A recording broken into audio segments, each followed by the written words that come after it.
ഇപ്പം ഞാൻ പറഞ്ഞു വരുന്നത്, ഇസ്ലാമിനെ വിമർശിക്കുകയും എതിർക്കുകയും ചെയ്യുന്ന ആളുകൾ ഒരിക്കലും വിജയിക്കാൻ പോകുന്നില്ല. അവരെ പരാജയപ്പെടുത്തുക എന്നുള്ളത് അവരറിയാതെ അവരെ കൊണ്ട് തന്നെ അള്ളാഹു ചെയ്യിപ്പിക്കുമെന്നാണ് ഞാൻ പറഞ്ഞത്.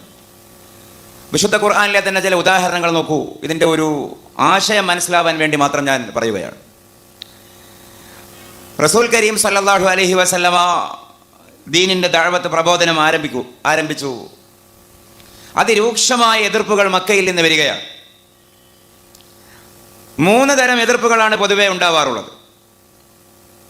ആദർശപരമായ എതിർപ്പുണ്ടാകും, പ്രാദേശികമായ എതിർപ്പുണ്ടാകും, ഗാർഹികമായ എതിർപ്പുണ്ടാകും, കുടുംബപരമായ എതിർപ്പുണ്ടാകും. പ്രവാചകനെ സംബന്ധിച്ചിടത്തോളം ഇത് 3ഉം മക്കയിൽ നിന്ന് നേരിടേണ്ടി വന്നിട്ടുണ്ട്. ഐഡിയോളജിക്കൽ ക്രൈസിസ് അല്ലെങ്കിൽ കൾച്ചറൽ ക്രൈസിസ്, അതിനങ്ങനെ തന്നെ ചരിത്രകാരന്മാർ വിശേഷിപ്പിക്കുന്നുണ്ട്. കാരണം ബിംബാരാധനയിൽ രൂഢമൂലമായിരുന്ന ഒരു പൊതുബോധമില്ലല്ലോ. ഹുബിൽ, അതാണ് അവരുടെ ഏറ്റവും വലിയ അള്ളാഹുവേതരമായ ദൈവം. അപ്പോൾ അവരുടെ പൊതുബോധം ഈ ബിംബാരാധനയിൽ രൂഢമൂലമായിരിക്കവെയാണ് ഏകദൈവ വിശ്വാസവുമായിട്ട് പ്രവാചകൻ വരുന്നത്. സ്വാഭാവികമായി എത്ര വലിയ എതിർപ്പുണ്ടാകുമെന്ന് നമുക്ക് ഊഹിക്കാം. അത് സാംസ്കാരികമായി മാത്രമായിരുന്നില്ല, പ്രാദേശികമായ എതിർപ്പ് വേറെ വന്നു. കാരണം മക്കയിൽ ഗോത്രത്തിൻ്റെ പോര് അതിരൂക്ഷമായ തറവാട് മഹിമകളുടെ സംഘടനകളും അങ്ങനെയുള്ള ഗോത്രീയതയും ശക്തമായി നിലനിന്നിരുന്ന കാലമാണ്. മക്ക മാത്രമല്ല, അക്കാലഘട്ടത്തിലെ മിഡിൽ ഈസ്റ്റ് പ്രത്യേകിച്ചു. അതിനിടയിലാണ് ബനു ഹാഷിമിൽപ്പെട്ട അനാഥൻ്റെ മകൻ പ്രവാചകത്വവും വാദിച്ചുകൊണ്ട് രംഗപ്രവേശം ചെയ്യുന്നത്. അത് ദഹിക്കാത്ത ബനു ഷംസ് അവിടെ തന്നെയുണ്ട്, ബനു അബി ഹനീഫ അവിടെ തന്നെയുണ്ട്, മറ്റു ഗോത്രങ്ങൾ അവിടെ തന്നെയുണ്ട്. കുടുംബപരമായി ഏറ്റവും വലിയ എതിരാളികൾ പ്രവാചകന്റെ സ്വന്തം രക്തബന്ധുക്കൾക്കിടയിൽ തന്നെ ഉണ്ടായി. നമുക്കത് വിശദീകരിക്കാൻ സന്ദർഭമില്ല. ഏറ്റവും വലിയ എതിരാളികളായ അബൂ ലഹബൊക്കെ പ്രവാചകന്റെ രക്തബന്ധുവാണ്. ഈ സന്ദർഭത്തിൽ അള്ളാഹു ഖുർആനിൽ വിശ്വാസികൾക്ക് ആദ്യമേ അറിയിച്ചു കൊടുത്ത ആ ഒരു പ്രക്ഷുബ്ധത തണുക്കുന്നതിന് മുമ്പേ അറിയിച്ചു കൊടുത്ത ഇസ്ലാമിൽ നടപ്പിൽ വന്ന കാര്യമാണല്ലോ ഖിബിലയുടെ മാറ്റം. മസ്ജിദുൽ അഖ്സായിൽ നിന്ന് കഅബയിലേക്കുള്ള മാറ്റം.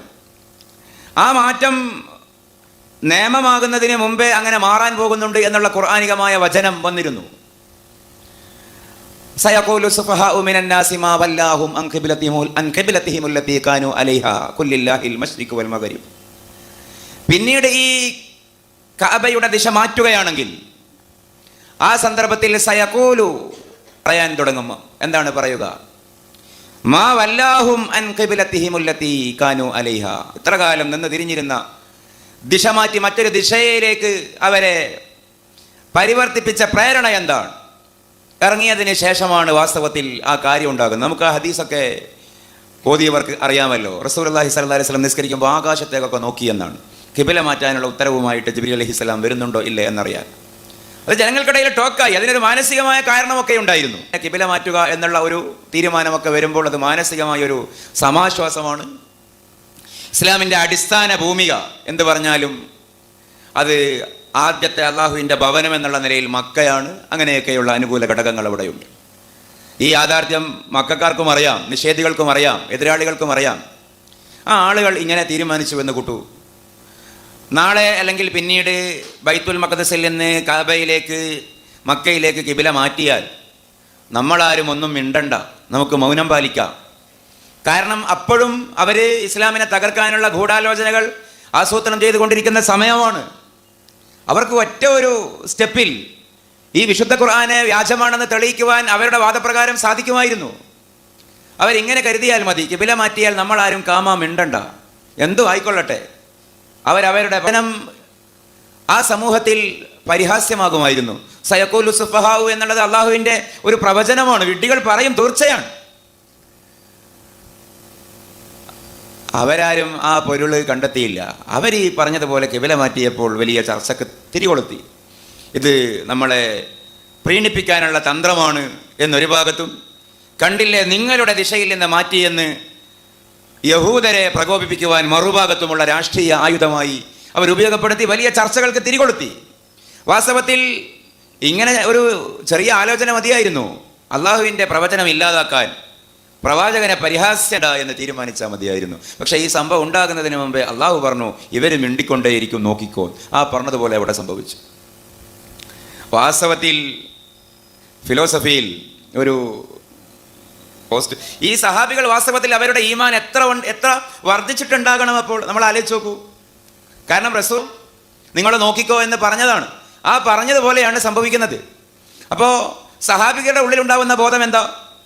ഖുർആൻ പറഞ്ഞത് എത്ര ശരിയാ. അതുകൊണ്ടാണ് ഞാൻ ഈ പോസ്റ്റ് ഫാക്ടർ റീസണിംഗ് എന്ന് പറഞ്ഞത്. സംഭവിക്കാൻ പാടില്ലാത്ത ഒരു കാര്യം സംഭവിച്ചാൽ സംഭവിച്ചത് നല്ലതിനാണെന്ന് വരുത്തുക, അതാണ് ആ പറയുന്നത്.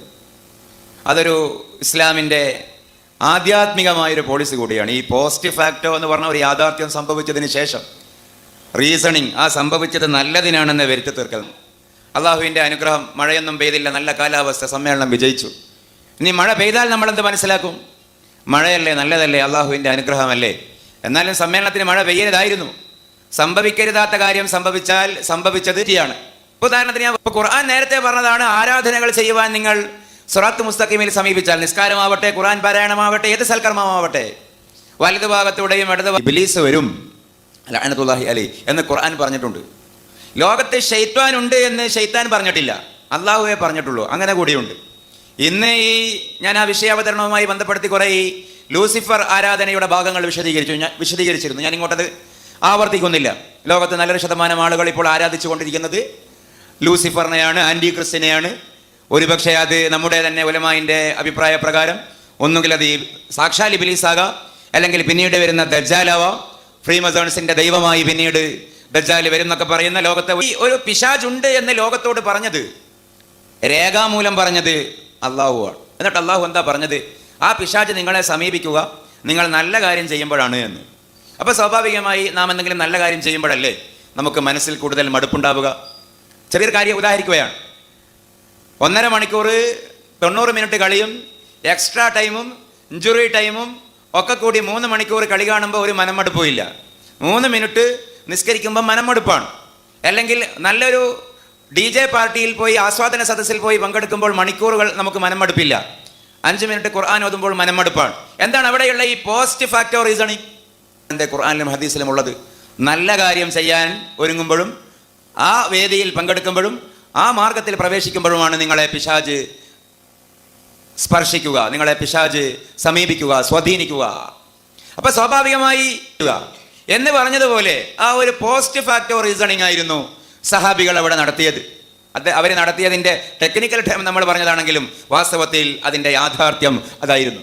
ഇസ്ലാമിനെ തകർക്കാൻ അവർ മെനക്കെടുക, അവരുടെ നിലപാട് കൊണ്ട് ഇസ്ലാമിന് ശക്തി വർദ്ധിക്കുക, അത് കണ്ട് സഹാബികളുടെ ഈമാൻ വർദ്ധിക്കുക. അത് കേവലം ഒരു സയഖൂലു സുഫഹായിൽ മാത്രമല്ല, ഖുർആനിൽ ഒരുപാട് സന്ദർഭങ്ങളിൽ അത് കാണാം. പ്രവചനവുമായി ബന്ധപ്പെട്ട ഒരുപാട് സന്ദർഭങ്ങളിൽ. അബൂലഹബിൻ്റെ ഒരു ഉദാഹരണം കൂടി പറയാം. അറിയുന്ന ആളുകൾ തന്നെയായിരിക്കും ഭൂരിഭാഗവും ഒരു പക്ഷേ അവിടെ അബൂലഹബിന് വിശ്വാസിയാകുവാനുള്ള ഒരു സ്വൽപ സമയം, സാവകാശം ഖുർആൻ വെച്ചു കൊടുത്തിട്ടുണ്ട്. തബ്ബത് യദാ അബീ ലഹബിൻ വതബ്ബ് മാ അഗ്നാ അൻഹു മാലുഹു വമാ കസബ്. തബ്ബത് യദാ അബീ ലഹബിൻ വതബ്ബ്. അബൂലഹബ് നശിച്ചു പോയിരിക്കുന്നു, യാതൊരു സംശയവുമില്ല, നശിച്ചതു തന്നെ എന്ന് ഖുർആന്റെ ശാപവാക്കാണ്, അല്ലെങ്കിൽ ഖുർആന്റെ പ്രവചനമാണ്. എന്നാൽ പിന്നെ ഭാര്യയ്ക്ക് ആലോചിക്കാമായിരുന്നല്ലോ. മാ അഗ്നാ അൻഹു മാലുഹു വമാ കസബ് വംറഅതുഹു ഹമ്മാലത്തുൽ ഹതബ്. ഇവർ രണ്ടുപേരും കൂടി ഇങ്ങനെ തീരുമാനിച്ചു, രാത്രി ഉറങ്ങുമ്പോൾ നമ്മൾ രണ്ടുപേരും തകരും, നശിച്ചു പോകും എന്നാണ് മുഹമ്മദ് പറയുന്നത് സല്ലല്ലാഹു അലൈഹി വസല്ലം. നമുക്കൊരു കാര്യം ചെയ്യാം, കുറച്ച് സമയത്തേക്കെങ്കിലും ഞാനും മുസ്ലിമാകുന്നു, നീയും മുസ്ലിമാകും. എന്നിട്ട് നമുക്ക് ചെന്നിട്ട് മുഹമ്മദിനോട് ചോദിക്കാലോ സല്ലല്ലാഹു അലൈഹി വസല്ലം, നിങ്ങൾക്ക് അന്തർബത്തിൽ അബൂലഹബും ഭാര്യയും പ്രവാചക തിരുമേനിയോട് ചോദിച്ചിരുന്നുവെങ്കിൽ എന്താകുമായിരുന്നു സീന്? കാരണം ഖുർആനിൽ എന്താ വന്നത്? അബൂലഹബും ഭാര്യയും തകർന്നു പോകുന്നു. അത് അബൂലഹബും ഭാര്യയും മരിച്ചിട്ടല്ല ആയത്തിറങ്ങിയത്. ഈ വചനം ഇറങ്ങുമ്പോഴും ഇത് പ്രവർത്തനങ്ങളിൽ, വിദ്വേഷ പ്രവർത്തനങ്ങളിൽ സജീവമായി ഇടപെട്ടുകൊണ്ടേയിരിക്കുകയാണ്. ആ സന്ദർഭത്തിലാണ് ഈ വചനം ഇറങ്ങുന്നത്. അപ്പോൾ ഒരു സ്വല്പ സമയം ഖുർആൻ തകരാനൊന്നും പോകുന്നില്ല. കാരണം അബൂലഹബും ഭാര്യയും എങ്ങനെയാണ് മരിക്കുക എന്നല്ലെങ്കിൽ മരിച്ചത് എന്ന് അള്ളാഹുവിനെ അറിയൂ. അത് മറ്റൊരു വിഷയം. പക്ഷേ സഹാബികൾക്കിടയിൽ മുസ്ലിങ്ങൾ യഥാർത്ഥത്തെ കളവാക്കുവാനും അബൂലഹബിനും ഭാര്യയ്ക്കും പുഷ്പം പോലെ സാധിക്കുമായിരുന്നു. അവർ ഏറ്റവും ചുരുങ്ങിയത് മുനാഫിക്കുകളെങ്കിലുമായി പ്രത്യക്ഷത്തിൽ മുസ്ലിങ്ങളായാൽ മതിയായിരുന്നു. പക്ഷേ അള്ളാഹു അവരുടെ കയ്യിൽ ആയുധം കൊടുത്തു, അവരുടെ കയ്യിൽ അവസരം കൊടുത്തു. പക്ഷേ എല്ലാ ഗൂഢാലോചനയും എല്ലാ കുരുട്ടുബുദ്ധിയും എല്ലാ കൂടോത്രങ്ങളും ചെയ്തിരുന്ന അബൂലഹബിന്റെ തലയിൽ അതുമാത്രം മിന്നിയില്ല. ഇങ്ങനെ ഒരു പണിയൊപ്പിച്ചാൽ ഇസ്ലാം തകരുമെന്ന്. ഇത് അള്ളാഹുവിന്റെ ദീനിന്റെ അപ്രമാദിത്വം തെളിയിക്കുന്നതിന്റെ ഏറ്റവും സൂക്ഷ്മമായ അല്ലെങ്കിൽ കൗതുകകരമായ ഒരു പതിപ്പാണ്. വലിയ മന്ദബുദ്ധികളാക്കുക, അതാണ് ഇവിടെ സംഭവിച്ചത്. ഇനി വലിയ എതിരാളികളെ ഇല്ലായ്മ ചെയ്യുവാനോ ചെറിയ ചെറിയ ആയുധങ്ങൾ. ലോകത്തെ ഏറ്റവും വലിയ തൗഹീദിന്റെ വിരോധികളിൽപ്പെട്ട ഒരാളായിരുന്നുവല്ലോ ഖലീലുല്ലാഹി ഇബ്രാഹിം അലൈഹിസ്സലാമിന്റെ എതിരാളിയായ ആൾഭ്യമായ ഏറ്റവും വലിയ ടെക്നോളജിയാണ് ഉപയോഗിച്ചത്. ആദ്യമായി ഒരുപക്ഷെ പീരങ്കി ഉപയോഗിച്ച മനുഷ്യൻ നമ്രൂദായിരിക്കണം. ഈ പല്ലിയെ കൊല്ലാൻ ഒക്കെ ന്യായം പറയുന്നതിന്റെ വ്യാഖ്യാനമായി ചില പണ്ഡിതന്മാർ ഇങ്ങനെ തന്നെ പറഞ്ഞിട്ടുണ്ട്, നമ്രൂദിന്റെ തീ ഊതിയിരുന്നത് ദിനോസറുകളാണ് എന്ന്. അതൊന്നും ഒരു വസ്തുനിഷ്ഠമായി നമുക്ക് തെളിയിക്കാൻ പറ്റുന്നതല്ല.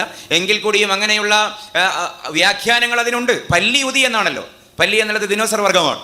സ്വാഭാവികമായി അന്ന് ഇത്രയും വലിയ തീക്കുണ്ടിലേക്ക് ഒരു മനുഷ്യനെ എറിയുവാൻ സമീപിക്കാൻ ആർക്കും പറ്റാത്തതിനാൽ വലിയ പീരങ്കി ഉണ്ടാക്കി പീരങ്കിയിൽ നിന്ന് കല്ലെയ്യുന്ന പോലെ ഖലീലുല്ലാഹി ഇബ്രാഹിം അലൈഹിസ്സലാമിനെ അതിലേക്ക് എയ്യുകയായിരുന്നു. അന്നത്തെ ഏറ്റവും വലിയ ടെക്നോളജിയാണ് നമ്രൂദ് ഉപയോഗിച്ചത്.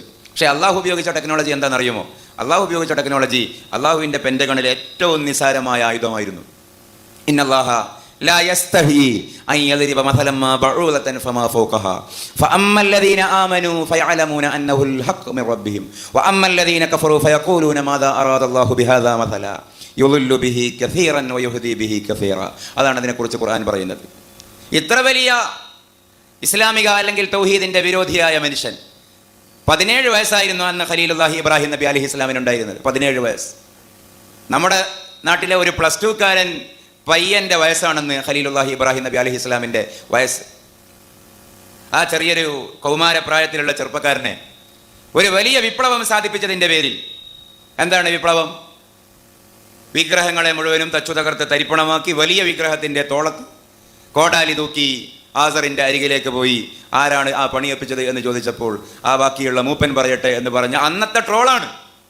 ഒരുപക്ഷെ കുറ്റപത്രത്തിൽ ഉണ്ടാവുക രാജ്യദ്രോഹം, രാജാവിനെതിരെ പരിഹാസ്യകരമായ ട്രോൾ സോഷ്യൽ മീഡിയയിൽ അപ്ലോഡ് ചെയ്തു എന്നായിരിക്കാം. ആ പണിയാണ് ചെയ്തത്. ഈ പീറപ്പയ്യനെ ജീവനോടെ വെച്ചാൽ പരമായി ശിക്ഷിക്കണം. ഇനി ഒരാൾ ഈ പണി ചെയ്യാൻ പാടില്ല, തീയിലേക്കിടുകയാണ്. പക്ഷെ അതിന് മറുപടി ഇങ്ങനെയാണ് അള്ളാഹു കൊടുത്തത്.